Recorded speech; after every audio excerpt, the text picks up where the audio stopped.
Pudding বানাতে তো সবাই পারে, কিন্তু সবার পুডিং একদম পারফেক্ট ক্রিমি হয় না। আসসালামু আলাইকুম ভিউয়ার্স, আজকে আমি শেয়ার করব পুডিংয়ের একদম পারফেক্ট রেসিপি। এই রেসিপিতে পুডিং বানালে আপনাদের পুডিংও হবে এমন পারফেক্ট এবং ক্রিমি। পুডিং বানানোর জন্য প্রথমে আমাদের ক্যারামেল তৈরি করে নিতে হবে।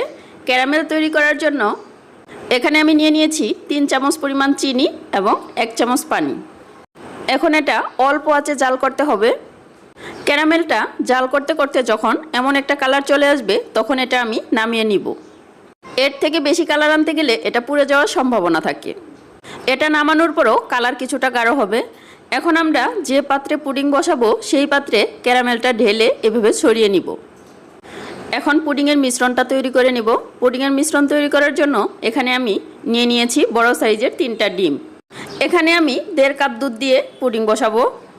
যদি আপনারা দুধ জাল দিয়ে ঘন করে নেন তাহলে ঘন 1 কাপ দুধের জন্য বড় সাইজের 2টা ডিম লাগবে, ছোট থাকলে 3টাও লাগতে পারে।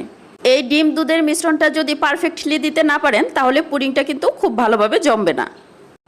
এখন এখানে দিয়ে দিচ্ছি অল্প একটু ভ্যানিলা এসেন্স এবং আধা কাপ পরিমাণ চিনি। চিনিটা আপনাদের পছন্দ মতো বাড়িয়ে কমিয়ে নিতে পারবেন। আমি ভ্যানিলা এসেন্স ব্যবহার করেছি যেন ডিমের আষ্টে গন্ধটা চলে যায়। আপনাদের কাছে ভ্যানিলা এসেন্স না থাকলে আপনারা অল্প একটু লেবুর রস কিংবা এলাচের গুঁড়াও ব্যবহার করতে পারেন। এখন এটা হ্যান্ড উইক্স দিয়ে খুব ভালোভাবে মিশিয়ে নিব। মেশানো হয়ে গেলে এখন এখানে দিয়ে দিব জাল করে নেওয়া ঘন 1.5 কাপ দুধ। পুডিংয়ে ঘন দুধ ব্যবহার করলে পুডিংয়ের টেস্টটা ডাবল হয়ে যায়, তাই আমি সবসময় দুধটা জাল করে ঘন করে নিই। এখন এটা খুব ভালোভাবে মিশিয়ে নিব। খুব ভালোভাবে মেশানো হয়ে গেলে যে পাত্রে ক্যারামেল সেট করে রেখেছিলাম সেই পাত্রে একটা ছাঁকনি বসিয়ে পুডিংয়ের মিশ্রণটা ছেঁকে নিব।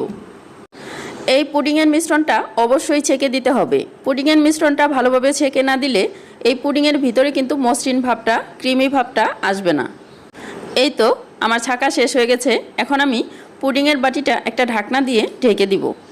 পুডিংয়ের বাটিটা অবশ্যই খুব ভালোভাবে ঢাকনা দিয়ে ঢেকে দিতে হবে যেন এর ভিতরে কোনো পানি প্রবেশ করতে না পারে। এখন চুলায় একটি পাত্র বসিয়ে 2 কাপ পরিমাণ পানি দিয়ে পুডিংয়ের বাটিটা ভাপে বসিয়ে দিয়েছি।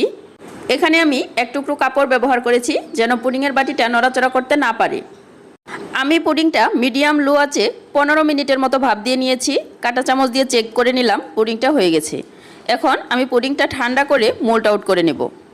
আপনারা ঠান্ডা করে 1 ঘন্টা ফ্রিজে রেখে পরে মোল্ড আউট করতে পারেন। আমার বাসায় পুডিং বানালে সবাই পুডিং খাওয়ার জন্য এত বেশি অপেক্ষা করে যে ফ্রিজে রাখার সময়ই পাই না। মাশাআল্লাহ, পুডিংটি দেখতে অনেক বেশি সুন্দর হয়েছে। আমি পুডিংটি কেটে নিচ্ছি। যেহেতু আমি ফ্রিজে রেখে ঠান্ডা করে কাটিনি